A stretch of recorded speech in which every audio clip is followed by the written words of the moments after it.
రాజ్యసభ నుంచి రేపొద్దున ఇంకో ఇద్దరు ముగ్గురు వెళ్ళిపోబోతున్నారనేది ఒక సంకేతం అనమాట. దాని సీన్ ఏం లేదు, అది అయితే వీళ్ళే చెప్పేవాళ్ళు కదా. చివరికి జ్యోతే రాసింది కదా, పరిమళత్వం అనేది ఒక క్వశ్చన్ మార్క్ పెట్టి అతనిది అని మాత్రం పెట్టారు.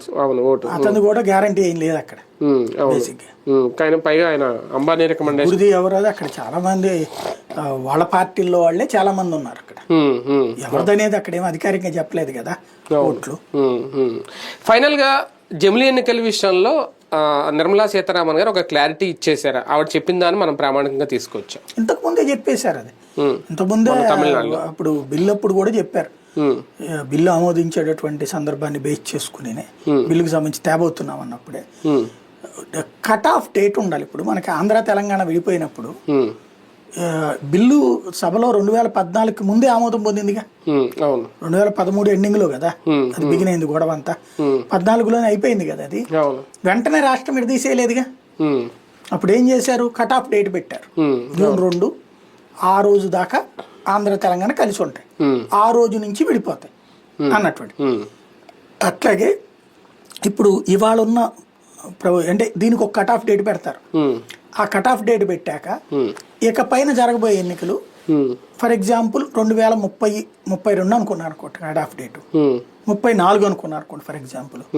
32లో ఎన్నికలు జరుగుతుంటే 2 ఏళ్లకే మీకు ఎన్నికలు అని ఈసీ నోటిఫికేషన్ ఇస్తుంది ఈ బిల్ అయ్యాక.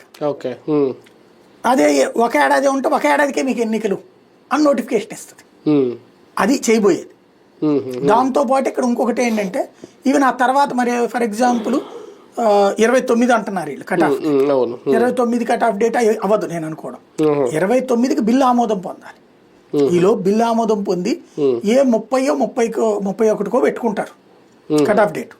31, 32 అట్లా పెట్టుకుంటారు కట్ ఆఫ్. లేదు 34 పెట్టుకోవచ్చు మేబీ. 34 కట్ ఆఫ్ డేట్ పెట్టుకుని వెళ్లే అవకాశం ఎక్కువ ఉంది. అలా కాకపోతే మళ్ళీ అప్పుడు ఆంధ్రప్రదేశ్ కి 2-3 ఏళ్ళే పరిపాలించే అవకాశం ఉంది. అందుకని 34 పెట్టుకుని చేసుకెళ్ళచ్చు అట్లాగే. దాంట్లో ఈ మధ్యలో మళ్ళీ లేకపోతే కేంద్రం కూడా దిగాల్సి వస్తుంది కదా, అందుకని కట్ ఆఫ్ డేట్ పెట్టుకుంటారు. అంటే జగన్మోహన్ రెడ్డి ఆశల మీద నీళ్ళు ఏమైనా చల్లుతున్నారా? జగన్ కి అదే బెటర్.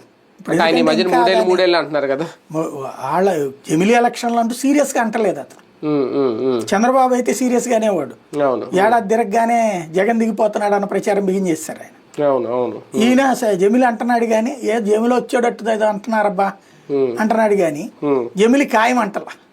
అవును, రైట్. చూద్దాం. జమిలీ ఎన్నికలు అయితే ఇప్పట్లో వచ్చే అవకాశం లేదు. అలాగే ఆంధ్రప్రదేశ్ రాష్ట్ర రాజకీయాల్లో వస్తున్న మార్పులు ప్రధానంగా సోషల్ మీడియాలో కొంతమంది రాజకీయాలను